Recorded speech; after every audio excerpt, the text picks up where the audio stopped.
কি অভিষেক বাবু, মনে পড়ছে সেই দিন নওশাদ সিদ্দিকী যেদিন সাধারণ মানুষের পাশে দাঁড়িয়েছিল, সাধারণ মানুষের হয়ে আন্দোলন করেছিল, সাধারণ মানুষের হয়ে কথা বলছিল, সেদিনকে আপনারা আপনার পিসির পুলিশকে দিয়ে নওশাদ সিদ্দিকীকে টানতে টানতে জেলে নিয়ে গেছিলেন?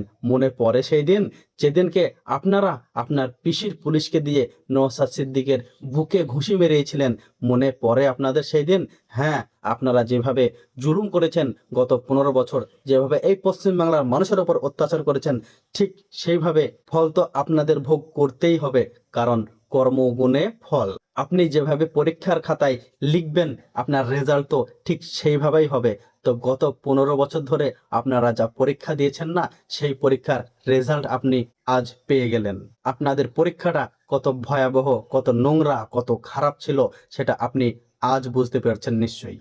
আপনারা মোফাক্করুল ইসলামের মতো ভালো মানুষকে, যে সাধারণ মানুষের পাশে দাঁড়িয়েছিল, যে সাধারণ মানুষের হয়ে কথা বলছিল, যে সাধারণ মানুষের হয়ে আন্দোলন করছিল, আপনারা তাকে পর্যন্ত আজও জেলে বন্দি করে রেখেছেন।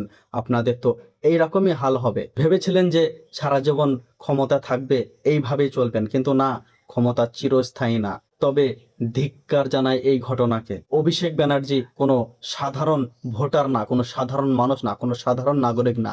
তিনি হচ্ছেন একজন মেম্বার অফ পার্লামেন্ট।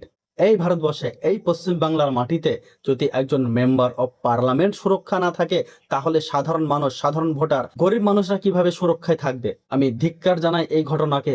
অভিষেক ব্যানার্জিকে যেভাবে লাঞ্ছিত করেছে একজন মেম্বার অফ পার্লামেন্ট, একজন এমপিকে যেভাবে মারধর করেছে, ডিম দিয়ে মেরেছে, চটি দিয়ে মেরেছে, ঢিল দিয়ে মেরেছে, তাকে মেরে তার মাথার হেলমেট খুলে চশমা ভেঙে দেওয়া হয়েছে, এইভাবে যেরকম ধরনের অন্যায়ভাবে তার উপর অ্যাকশন নেওয়া হয়েছে, এই ঘটনাকে আমি তীব্র নিন্দা জানাই, ধিক্কার জানাই। এখন যে পশ্চিমবাংলায় নতুন সরকার ক্ষমতায় এসছে, কি করছিলেন আপনারা, কি করছিল আপনাদের পুলিশ? আপনারা ক্ষমতায় এসে একজন মেম্বার অফ পার্লামেন্টের উপর এরকম ধরনের নির্যাতন কিভাবে হলো?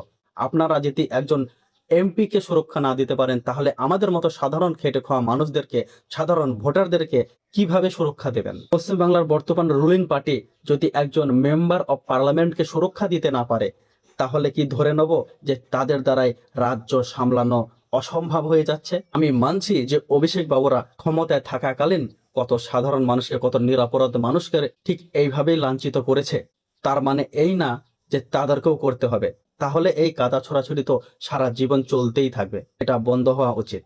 আর যদি মারের বদলে মার হয়, তাহলে অভয়ার আসামিরা এখনো বেঁচে আছে কিভাবে? যদি মারের বদলে মার হয়, তাহলে সোমেন্দু বাবুর এর শুটাররা এখনো বেঁচে আছে কিভাবে? পশ্চিমবাংলায় এরকম দাদাগিরি, এরকম নোংরামি